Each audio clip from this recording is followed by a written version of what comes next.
everyone. I'm John Coleman from ApocatastasisInstitute for the Humanities and Alternative College and High School here on New Milford, Connecticut, USA.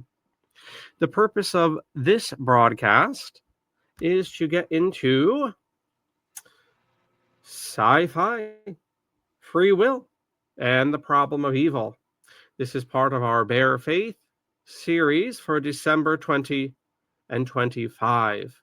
And as we get queued up on screen here, I'm being joined by Professor Adam Myers, a math aficionado and logic aficionado and dedicated naturist. And we're going to get into all sorts of related topics. I'm sure we'll brush up into the whole lot as we're going forward. Before we get caught up with Adam, just to bring everyone up to speed, this is part 2 of a two installment series, and we're looking at Beyond the Aquila Rift. You can see the full book. The nominal name is part of one of the little stories therein. So I would encourage everyone to read the text, just the story itself. It's only about 20 pages. And if you have the ability to watch the Netflix adaptation, and then also to catch our first treatment of this, because we're looking at this topic, this story, in the context of Christianity, free will, evil, and we'll recap things a little bit here, but everyone would be best served to actually get into the source material. One announcement concerning apokatastasis, and I'll just switch up the screen share for this. And that is, well, on the faith end of things, an invitation to join us either here in Connecticut or online, wherever you may be, for the Divine Office, the singing of the Psalms during the week. We have our schedule and the stable link that I will momentarily be dragging, kicking, and screaming onto the screen. And here you go. So we have a page given over to this, has all sorts of appropriate resources to the liturgy, and the text that we use, they're provided. We have the digital text or in-person physical texts for the office. So you can find out all about that. It's a great devotion. It's more than a devotion, properly speaking, but what you want in any case is the stable link and our times for midday and evening prayer, Sext and Compline. On the nudist front, we also have a website for that. There are going to be a lot of projects this winter, particularly translating with the help of AI, different naturist documentaries from Europe. There's one that I've come across, Baltic Sun at St. Petersburg from the year 2000 from Russia. And there's some very good documentaries put out by a German production company. And it would be great to translate those. So if you wish to donate to Litchfield County Naturist, to Apokatastasis' larger work, please write me, and we'll make sure that money gets to where it needs to go. We had some great success, I thought, earlier this year, translating this lady, Margaret Casson, a French lady, and her interview about philosophy in her skin, which is her meditation on naturism, religion, and tanning, her recent book. She has another book on nudism from a couple of years ago. But anyway, with your help and your donations, earlier this year, we were able to translate this, and we look to do that with some other worthy projects and documentaries. With all that being said, Adam, welcome. What's up? Oh, not much, just got off from work. Finally got home. So, yeah. Excellent. And what are you coming across in terms of your own religious interests this past few weeks, or in terms of naturism or the intersection of the both of them? Any good documentaries or discussions you've had? Any good books you're getting through? Not at the present. A lot of my thinking is very internal. I do enjoy reading occasionally and learning more, but a lot of lot of my development is me just thinking through things on my own and just like just mulling it over and giving it a good hard think. I'm kind of weird like that. Like I'll actually like argue with myself on it. Well, there's something to be said for that approach as well, for certain. All right, Adam, I'm going to put you on the spot here, and Sure. can you give us a just a synopsis of Beyond the Aquila Rift for people who didn't catch the first episode and who haven't done their due diligence? I'm sure that's nobody, but what would be a good summary of the story? Well, avoiding the actual like important stuff, we could just summarize just the basic story. A gentleman is convinced that he's on a space station. Uh, you know, that's like at the edge of the universe or whatever, or sorry, the edge of it's like some really obscure place called the in his mind it's the Aquila Rift, and turns out that in fact he's not. He's actually really far outside to such a degree that he can't realistically ever return home. There's really not much for him to return home to. He's been in stasis for so long, and he wakes up to find out that the entire world he's ever known is gone. There's a lot more deeper stuff going on there. Just to be clear, it's just I Yes, sort of yes, should yes. call that out. But yeah, no, I think that's a very workable summary indeed. And what struck me about this and why I thought it was appropriate for this series were a few things. One of which was this. I used the term last month, Gnostic, and I know we had some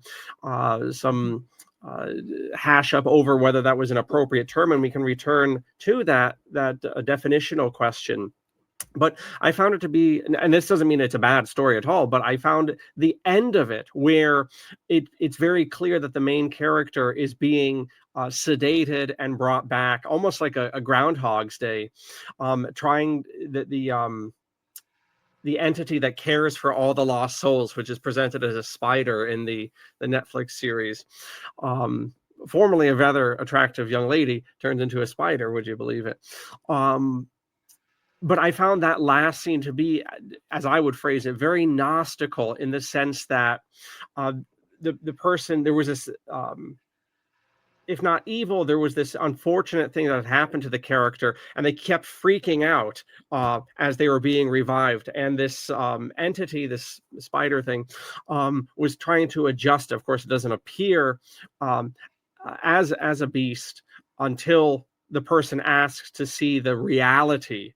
And that was the other aspect of it, the illusion of being in this canteen on this military space base, and then to actually see what the reality was. And you can't handle the reality. Those things struck me with that aspect, why I would phrase it as Gnostical. I don't know if you have any thoughts to that effect, Adam, as we recap last month, or anything to I add. mean, that sounds pretty. That sounds very very interesting to me on its own. That being said, I think there are two minds on it. I think that on one hand, the idea that there are things that we truly can't handle is a bit overwrought. So usually, it's people are far more resilient than we give them credit for. On the other hand, people are also tend to be a lot less resilient than we hope that they might be. So there's sort of it's usually the case that uh, secret knowledge and the like really isn't as interesting as you think it is. But it's the stuff that you wouldn't think is interesting that completely shatters people. And as we move along here, having digested the story pretty well, it's not a very long story, and I think the Netflix adaptation is something like 20 minutes or whatever that kind of cookie cutter time is for their needs. So it's not a very lengthy story, but this whole idea of evil and being able to handle things in reality, of course, is an ancient question, and a good place, if people are interested, of course, is with Plato's allegory of the cave. And we can see how this comes up again and again. But in any case, we have an article here which will consume the balance of our time, I should think, from Clay Jones. The publication here is Christian Research Institute. And we'll hop along here. Let me just blow it up a bit. How is this looking, Adam, for formatting? Is it fitting on the screen all right? Yeah. Okay, great. If it's easier, just use the file I sent you, but for the audience here.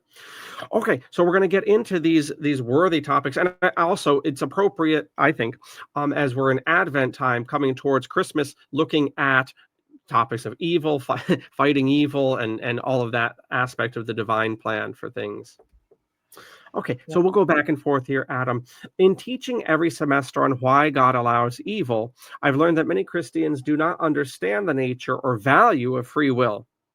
Indeed, many years ago, I too struggled with what free will is all about, but found an unlikely ally in science fiction. Sci-fi books, movies, TV programs frequently feature free will as a major theme, and thus help to illumine this abstract topic. And, we've looked in the past, even before this series, at Dune, which is certainly sci-fi. Although I think there is a sub genre that people often categorize it. The Hobbit, of course, isn't sci-fi so much as fantasy. Would you say Dune is sci-fi, or would you quibble with that? I think it's solidly sci-fi. I think Dune has some. It has some markings of fantasy, but it's specifically an inversion of fantasy. Right? Dune's not really trying. Dune is taking fantasy tropes and inverting them. In some ways, it's hyper sci-fi as a result. Oh, okay. All right. Would you read on here, Adam? Since? Sure. Since many more people see science fiction on big and small screens than read sci-fi books, I will only use examples from movies and television where these themes are staples of the sci-fi genre. Most of these shows did very well at the box office or in TV ratings, and were very well received by critics. Many also spawned popular video games. Movies and television shows develop this subject partially because free will, science fiction, resonates with themes much larger than most people imagine. The very nature of humankind, and indeed why God allows evil. And I believe that is called theodicy, if you want to get fancy lingo. Yes, it's called a theodicy. Yeah, theodicies is a really important method of investigating the behavior of God. And I think that theodicies actually reveal God's nature in some ways when you actually do it properly. My suspicion is that for too long, theodicies have been used more for trying to defend the faith rather than trying to investigate the faith. I think that there's a lot to be gained by looking at theodicy itself. You would mean in like the context of Job in the Bible, or these sorts of sagas, or Israel in captivity? Yes, to some degree, but I would go a step further. Like when you have a proper working theodicy, and it's like very grounded in scripture. Yeah, well, I think it'll actually turn out that you actually will reveal aspects of God's nature that you hadn't thought of. Job is one example. Okay, it's a very powerful example. It's the first book of the Bible, and by first I mean in terms of archaeological evidence. The first, the oldest book of the Bible that we have access to is Job. Job probably predates Moses. Just for context, like it's that's old. Really old text, right? Yes. If you believe Moses wrote the Torah, and the fact that we know that Job is older than the Torah, it's an old text, man.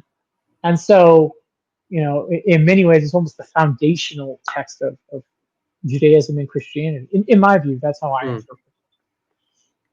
And so, in that context, theodicy is the basis upon we even have an understanding of God in the first place. It's by understanding suffering and the role of evil that we come to understand God and develop knowledge of Him, and also develop fear of God.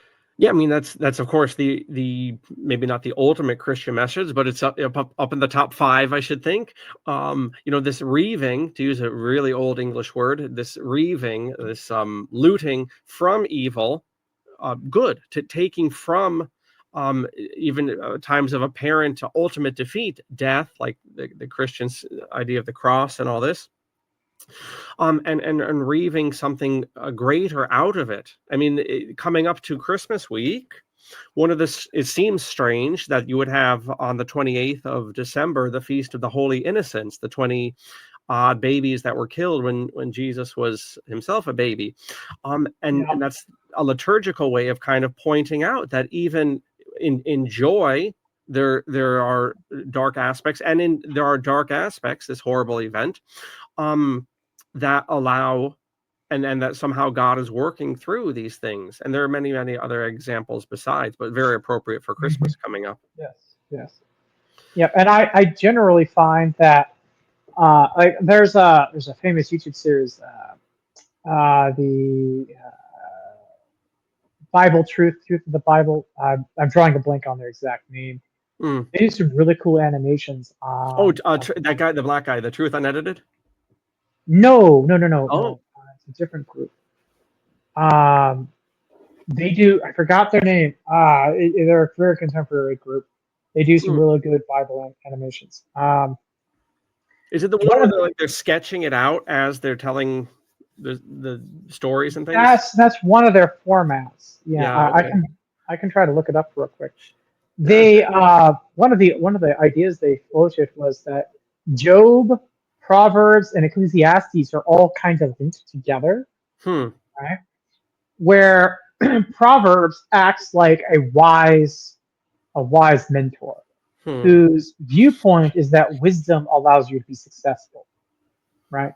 It's excoriating you to make the right choices and to avoid the wrong choices, right? That's sort of like the whole idea of Proverbs, and it's giving specific advice on how exactly to go about doing that, right? Whereas Ecclesiastes is the opposite. Ecclesiastes is a broken, not broken, is a critic, right? Whereas the Proverbs is saying God helps those who are not foolish. Ecclesiastes says, not quite, for the rain falls on the wicked and the righteous, right? It's criticizing the naive perspective that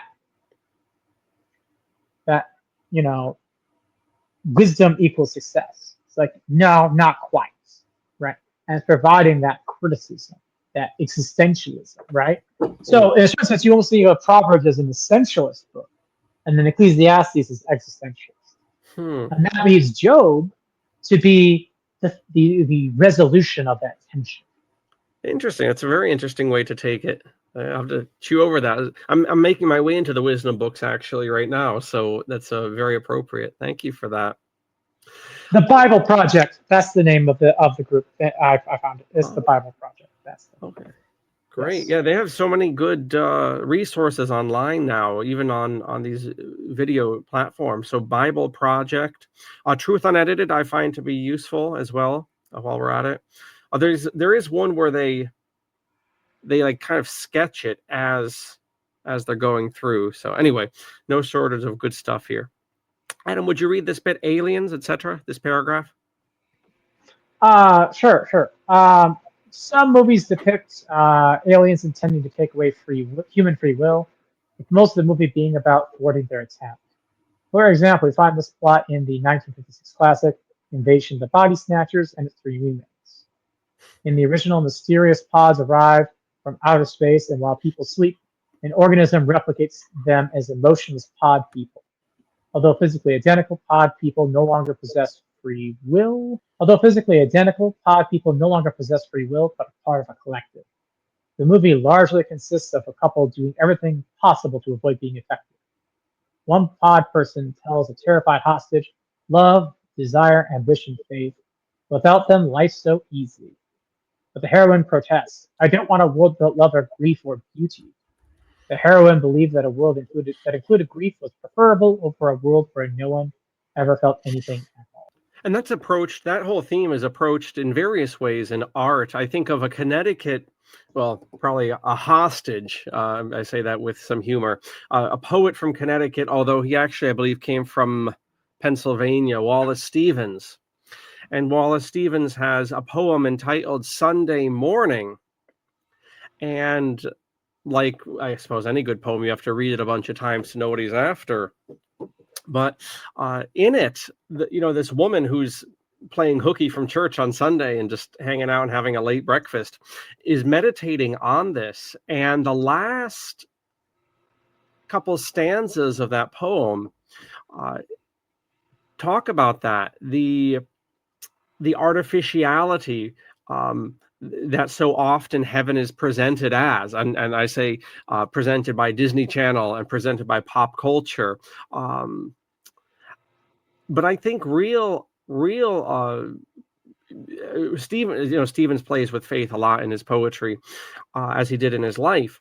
But there is something very, very artificial about a faith that doesn't have suffering to it. And there is this nitty-gritty aspect that even here we see in just secular sci-fi. I don't want a world without grief or beauty.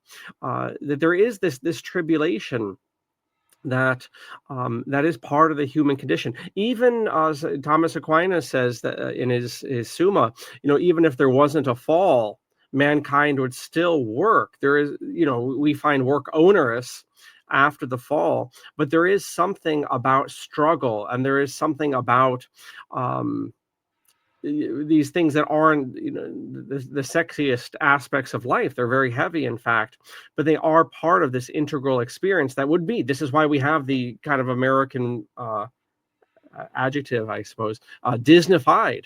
Right? There's something where it's everything's so happy-go-lucky. We can't take it.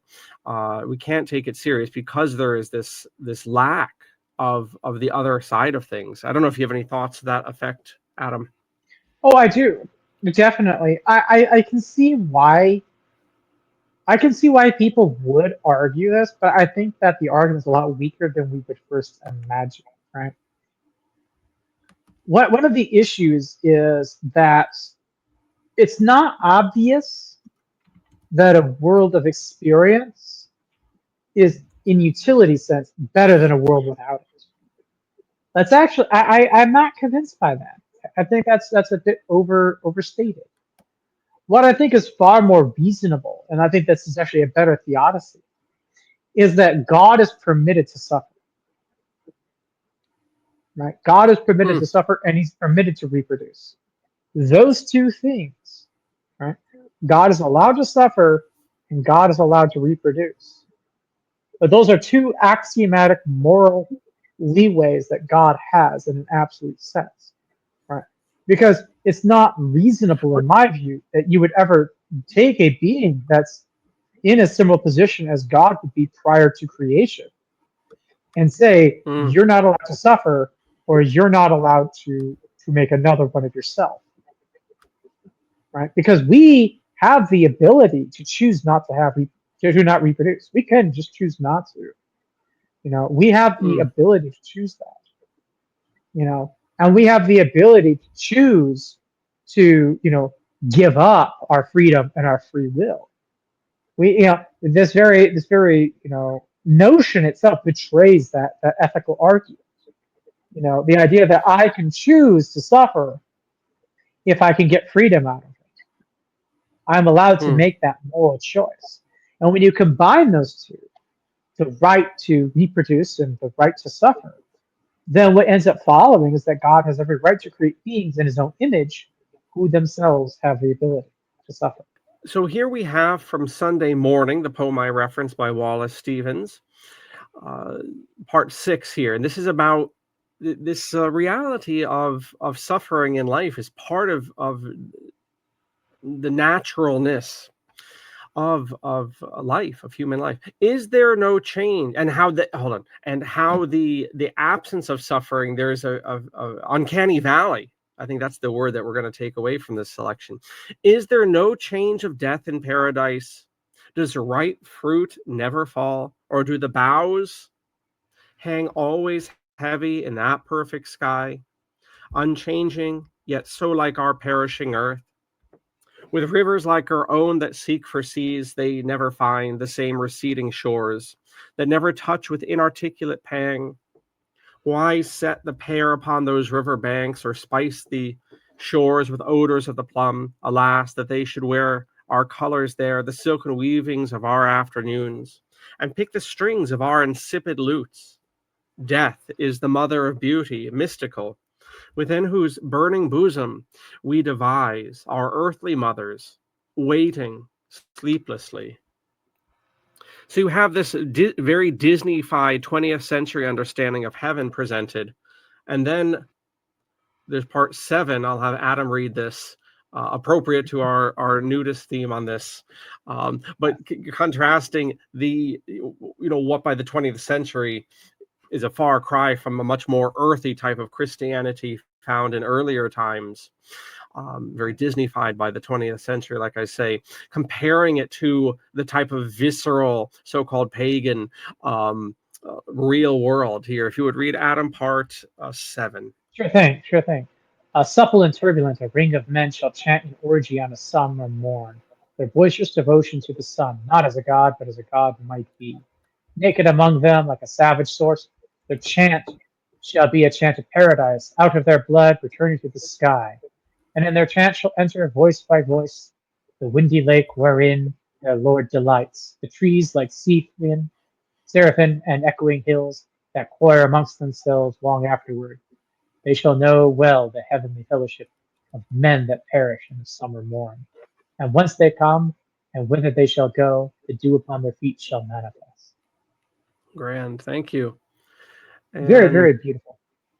Yeah, it's a great poem here. I like a lot of his stuff. In fact, that actually reminds me of the Rite of Spring. Actually, the ballet. Yes. Oh, okay.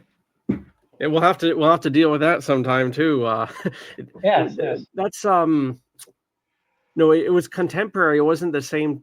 It was contemporary, but it wasn't. That's not what the Dance of the Seven Veils is, right? That's something else, I think, altogether. But it involves nudity as well.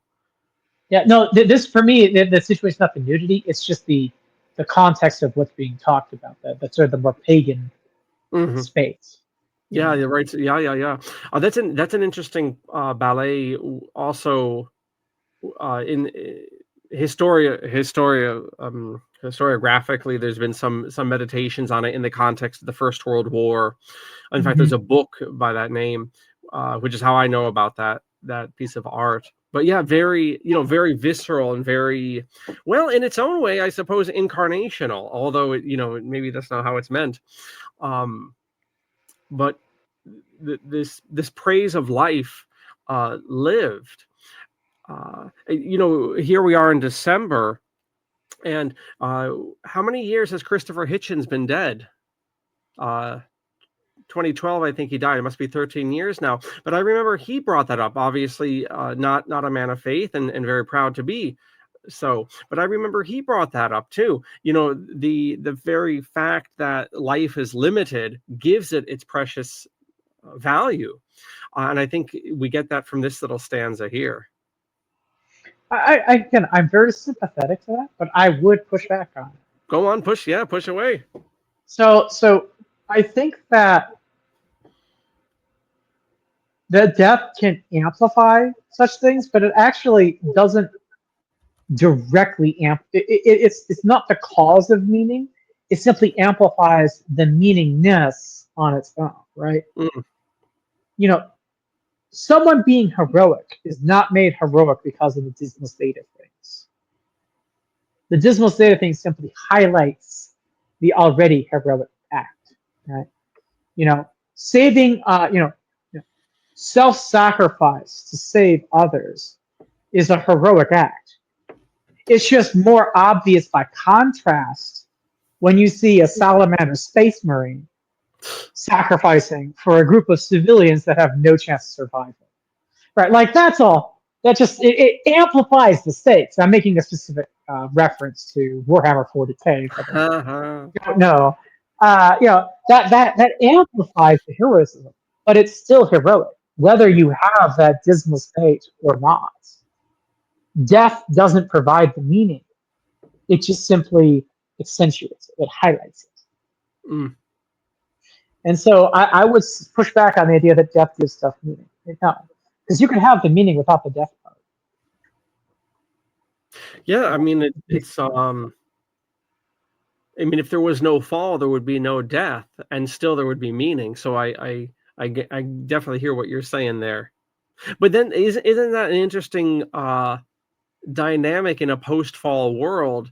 That, and I get, I don't want to trip over myself here, but in a post-fall world, you have something like death, which can accentuate it, even though it doesn't give something meaning. Agreed? Is that Yes. a good summary? Mhm. Okay.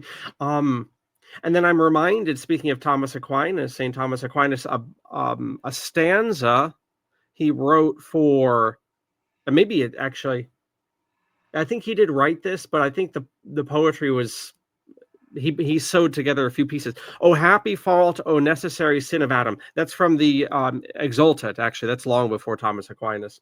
Oh, happy fault, oh, necessary sin of Adam, which gained for us so great a Redeemer, which is sung on Easter Vigil. And there is that aspect, right? So even in the fall, there is something good that it's something great, something, in fact, something so great that would not have happened without that. So it is what we would call a paradox, I suppose, something that seems to contradict but doesn't. Yes, yes. I think that that's true. Now, I would push back on this idea being obvious or this being Mm, something you can detect. So I think that I think that there's sort of a bit of an Oreo of meaning, where you have at the base level essence. Everything is done per God's will. Everything has a purpose. Everything has a reason. God Himself does things for reasons, but the reasons of God are so beyond our ability to rationalize that the world to us appears irrational and existential. The mm, essence is fundamentally hidden. It's beyond our ability to compute. We can't actually compute the essence of God. We can't really understand it at that level. We can get snippets, but we can't see the whole thing. However, that being said, we can approximate reality with rational thought. And this creates this weird conundrum because there's sort of this barrier between our approximations of reality and the essence underlying it, and they don't directly match. hmm. Right? You really can't use rationality to approach God. I don't think you can. I think it's more there's a fundamental barrier between the two. And it just so happens to be the case that we have a savior which allows us a bridge. Mm. Right? Because in reality, the more rational you get, you don't necessarily get more divine. There isn't a direct parallel there. Rationality does not necessarily lead to the divine on its own. It leads to the divine only through God. Mm-hmm. Yeah, it's come to my attention in the past few months that this is one of the big bones of contention between the East and the West, between Western Christianity, Catholic and Protestant, and Eastern. And one of the critiques the Easterns make is the use of Aristotle in the West to prove so-called natural theology. And whether, who wins the day, we can have that discussion another time. But one of the observations I do think the Orthodox are correct when they look at the Catholics and the Protestants and the whole melange of Western Christianities is that, and I think this is especially true in America, and this is a very, very appropriate to the Gnostical things that I intuited from Aquila Rift, in fact, that because Western Christianity is so given over to Aristotle and rationality and proving God logically through syllogisms and so forth, what's ended up happening, especially in America for all sorts of reasons, is that our Christianity is very imaginary, and I mean that in a very specific sense, meaning for many it would seem, based off of what comes out of people's mouths, that the church, Christianity, grace, these are all ideas. These are all abstract, all abstract concepts. And that has all sorts of knock-on effects, which we could explore in other episodes. But I don't know if you have any thoughts there. But I think you're good company with the Orthodox when they critique the Yes. over-rationalization of Catholicism and Protestantism in the West. Yeah, and I think that's absolutely true. The thing is there's a tantalization there that's understandable. So it's not just that, the criticism is valid, it's also understandable why that occurs. Because the world is approximately rational, right? There is a sense in which you can look at God's behavior, you can look at history, you can look at the natural world, and you can approximate rational thought with it. Mm. You can it's almost as if like the world were designed by a rational thinker. It's approximately like that. The thing is, you can't then therefore go directly from that to God. Mm. That's when you run into the problem. Yes, you can get some ideas about God. You can get some insinuations. You can put some approximations, but you have to recognize those are approximations. The limit of those approximations is not God. Mm. It's one of the weird situations. Mathematically, you wouldn't say that it's an approximation. Like, there's actually a distinction there. Mm. Because in mathematics, when you say something's approximately something else, what you're generally meaning is that as you approach infinity, or you approach zero, depending upon how you're doing your approximation, Mm. you're going to eventually, your limit is going to be the result, right? So, for example, if you have some shape and you want to calculate its area, a common technique is to take the shape, this two-dimensional shape, and divide it into rectangles, some explicit rectangles to cover the shape. And then the area of the sum of the rectangles becomes your approximation for how much area the shape approximately has. And as you increase the number of rectangles and they become thinner and smaller and more of them, you get better and better approximations. Does that intuitively make sense? Mm-hmm. Right? Yes, I understand. Yes. And so as the number of rectangles approaches infinity, or the width approaches zero, again, they mean the same thing basically. At least in this context, your error goes to zero, and therefore at the end of your approximations, you're going to get the actual area. And that's what's actually called calculus, by the way. And that's what's called integral calculus. When you see that weird violin hole shaped symbol, that's what that is.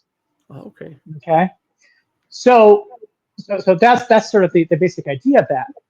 But here's where things get really strange, because while yes, you can approximate rational thought.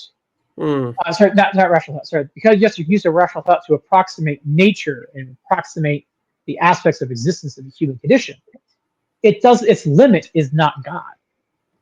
Its limit is actually, in a certain sense, the absence of God. It's a really weird reality, yet God still lies underneath it all. And a lot of it has to do with the fact that God's not computable. We're limited to computable functions and computable processes. God is not. And that causes a lot of problems for our ability to understand truth. We have to recognize that it's more of an accident that we can approximate the world of rationality. The world itself isn't really apparently rational. Well, we're up on 45 minutes. This is probably a good place to bring down the bird. Any concluding thoughts there, Adam? There's a lot here. I mean, with this little story, there's a lot we've taken in many directions. But any thoughts there? Oh, we could always continue if you'd like later on. We can make part 3 if you're interested in this. Yeah, I'm definitely open to that. And I was just thinking earlier as we were getting set up here about a story Isaac Asimov did, looking explicitly at incarnations of Christ on other planets. And I remember from high school there was a story where there was like a spaceman that was trying to find Christ, and he kept missing him on the planets. And right now another student of mine has recommended Shikasta, which is a book from the late 70s, early 80s. And it's very obvious that it's kind of a parallel of the creation of the world, but on another planet, and different biblical themes there. So it's quite interesting, the intersection just of sci-fi and the faith. Yeah, exactly. I mean, Boy, can I get into discussions on that? I've spent some time thinking about that. Absolutely. Well, we have plenty of months ahead here. All right, grand. So, everyone, thank you for your attention and for doing your due diligence reading. And I will put the article we nibbled away at. I would encourage people to also read that if the interest is there. And the article, I will say, is Sci-Fi, Free Will, and the Problem of Evil. We just got into the first page of this. It's not a long article. It's about 4 pages altogether. Chopping off the bibliography from Christian Research Institute. And just a reminder that Adam is available, clothed or unclothed, for mathematics, and especially for parents, for high school teaching, parents who want to, teach to their children but don't know the nitty-gritty. Adam is available, especially for some ongoing education for the adults there, and then all sorts of typical tutorials.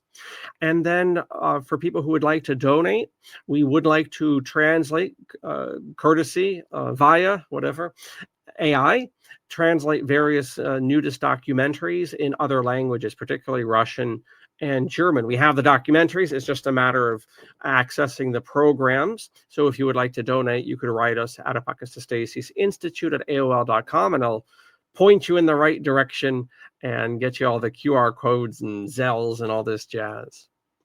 So to the audience, thank you for your attention. And Adam, thank you so much for hanging out here and getting into some bear faith. It's my pleasure. It's my pleasure.